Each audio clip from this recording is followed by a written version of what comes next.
हमारी संस्कृति, हमारे संस्कार सदा रहें हमारे साथ। सब्सक्राइब करें तिलक।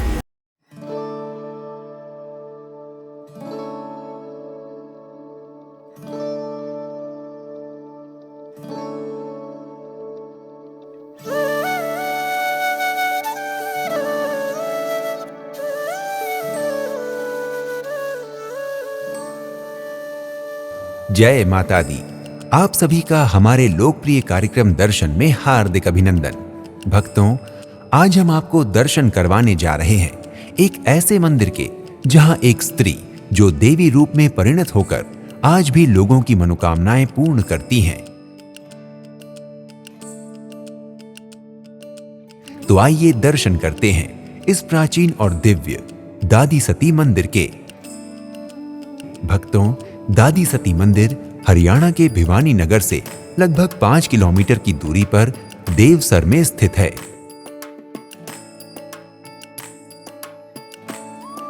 दादी सती मंदिर की कथा बहुत प्राचीन है।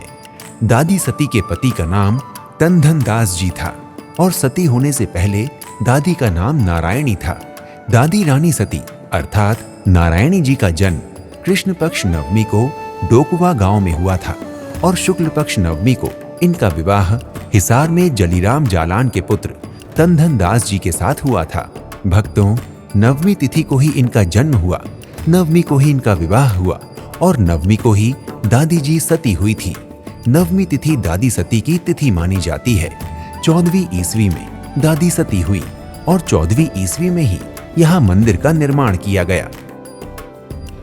दादी के नारायणी से रानी सती होने की कथा कुछ इस प्रकार है।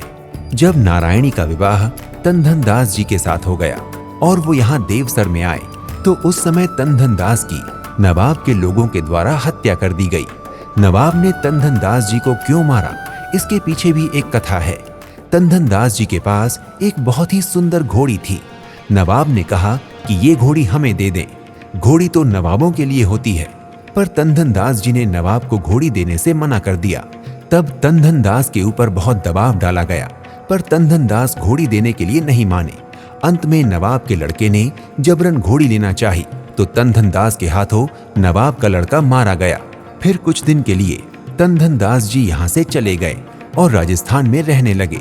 वहीं उनका विवाह नारायणी के साथ हो गया और अब विवाह के पश्चात तनधन दास अपनी पत्नी नारायणी के साथ यहाँ वापस आ रहे थे। नवाब अपने पुत्र की हत्या का बदला लेने के लिए अपनी सेना के साथ घात लगाए बैठा था, इसलिए नवाब ने इसी स्थान देवसर में तनधन दास की हत्या बड़ी ही क्रूरता के साथ कर दी। नारायणी ने जब अपने पति को बिना किसी कारण के मरते देखा तो उसने मां भवानी का स्मरण किया। कहा जाता है कि मां भवानी ने अपना त्रिशूल नारायणी को दे दिया, अर्थात नारायणी के हाथ में मां भवानी का त्रिशूल प्रकट हो गया और उस त्रिशूल से ही नारायणी ने नवाब और उसकी पूरी सेना को मार डाला। नवाब की पूरी सेना को मारने के बाद नारायणी अब सती होना चाहती थी, परंतु सती के सेवक राणा जी जो जीवित थे उन्होंने नारायणी से कहा कि आप सती हो जाएंगी तो मैं आपके घर में और ससुराल में क्या जवाब दूंगा। नारायणी ने कहा, मेरे कर्तव्य से मुझे मत रोक, और नारायणी अपने पति के शव को लेकर सती हो गई। 3 दिन तक सेवक राणा जी वहीं चिता के पास बैठा रहा। वो समझ नहीं पा रहा था कि घर पर क्या मुंह दिखाऊंगा। मैं सेवक होकर भी अपने मालिक और मालकिन को नहीं बचा सका। तीसरे दिन सेवक राणा को सती देवी नारायणी ने दर्शन दिए और उससे कहा कि जो भी हुआ है सबको सच सच बता दे और मैं यहाँ विराजमान हूँ। तथा नारायणी ने अपने पूर्व जन्म के रूप की सत्यता को बताते हुए ये भी कहा कि मैं द्वापर की उत्तरा थी और ये तनधन दास साधारण मानव नहीं बल्कि अभिमन्यु थे। उस समय मैं अभिमन्यु के शव के साथ सती होना चाहती थी, परंतु भगवान श्री कृष्ण ने मुझे रोक दिया और कहा कि सती तुझे कलयुग में होना है। राणा, उसी के लिए मैं आई थी। अब यहाँ मैं पूर्ण रूप से विराजमान होकर भगवान श्री कृष्ण की शक्ति से ही लोगों की कामनाएं पूर्ण करूंगी। जो भी श्रद्धालु यहाँ अपनी कामना लेकर आएंगे उनकी कामनाओं की पूर्ति मेरे द्वारा श्री कृष्ण शक्ति से ही होगी। भक्तों, दादी सती ने अर्थात नारायणी ने सेवक राणा को ये भी कहा था कि मेरी भस्म लेकर यहाँ से राजस्थान चला जा। जहाँ ये घोड़ी रुक जाएगी वहीं भस्म को प्रवाहित कर देना, वो मेरा स्थान होगा। और इस प्रकार घोड़ी राजस्थान में झुंझुनू आकर रुक गई। झुंझुनू में भी दादी सती का स्थान है। वहां भी मंदिर का निर्माण किया गया। वहां दादी सती का ठंडा स्वरूप माना जाता है, क्योंकि यहाँ उनकी भस्म को जल में प्रवाहित किया गया था। देवसर धाम में सती स्वरूपा दादी जी सबकी कामनाएं पूर्ण करती हैं। यहाँ पर बहुत ही सुंदर मंदिर का निर्माण किया गया है। मंदिर परिसर बहुत ही विशाल और अति सुंदर है। दादी सती की पूजा के साथ साथ ही मंदिर में अन्य देवताओं की पूजा भी की जाती है। यहाँ पर बजरंग बली भगवान है। राम दरबार में सीताराम जी, लखन जी हैं। श्री खाटू श्याम महाराज हैं। एक और श्री राधा कृष्ण जी तथा शिव परिवार है। यहाँ पर उलीचा वाले बाबा रामदेव जी भी विद्यमान है। ये भूमि सदा से साधु संतों की तपोभूमि रही है और माँ भवानी ने यहाँ पर हमेशा निवास किया है। माँ शक्ति भवानी की भूमि भी ये मानी जाती है। माँ शक्ति की ही स्वरूप दादी सती आज यहाँ देवसर में भक्तों की मनोकामनाओं को पूर्ण कर रही है। जो भी श्रद्धालु यहाँ दादी सती मंदिर में अपनी मनोकामनाओं की अरदास लेकर आता है, दादी सती भगवान की शक्ति से उसकी मनोकामना अवश्य पूर्ण करती है। यहाँ पर माँ शक्ति अपनी पूर्ण शक्ति के साथ विराजमान है। मंदिर में आरती का समय प्रातः 5:30 बजे है तथा श्रृंगार आरती 9 बजे होती है। संध्या आरती 7 बजे तथा शयन आरती 8:45 बजे होती है।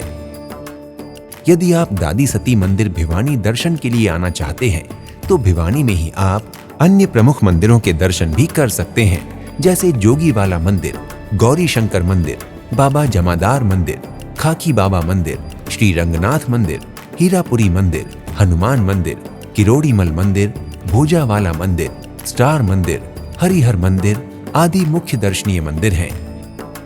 यदि आप दादी सती मंदिर के दर्शन करने जा रहे हैं तो आप यहाँ तक देश के विभिन्न शहरों से हवाई, रेल एवं सड़क मार्गों के माध्यम से आसानी से पहुंच सकते हैं।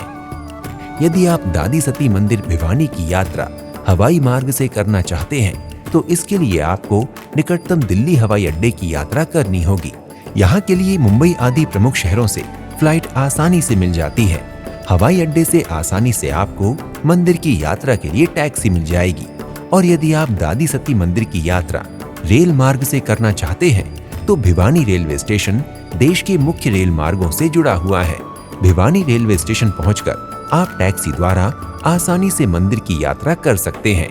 इसके अतिरिक्त यदि आप दादी सती मंदिर भिवानी की यात्रा सड़क मार्ग से करना चाहते हैं तो भिवानी आसपास के शहरों के सभी सड़क मार्गों द्वारा जुड़ा हुआ है। अतः आप सरकारी अथवा निजी वाहन द्वारा भिवानी पहुंचकर मंदिर के दर्शन कर सकते हैं। भक्तों, यदि आप दादी सती मंदिर की यात्रा करने की योजना बना रहे हैं तो शीघ्र ही अपनी यात्रा का श्री गणेश करें और दादी सती की कृपा से अपनी मनोकामनाएं पूर्ण करें। अगले एपिसोड में आपसे एक और धाम की यात्रा पर फिर से भेंट होगी। प्रणाम। जय माता की। इति शुभम।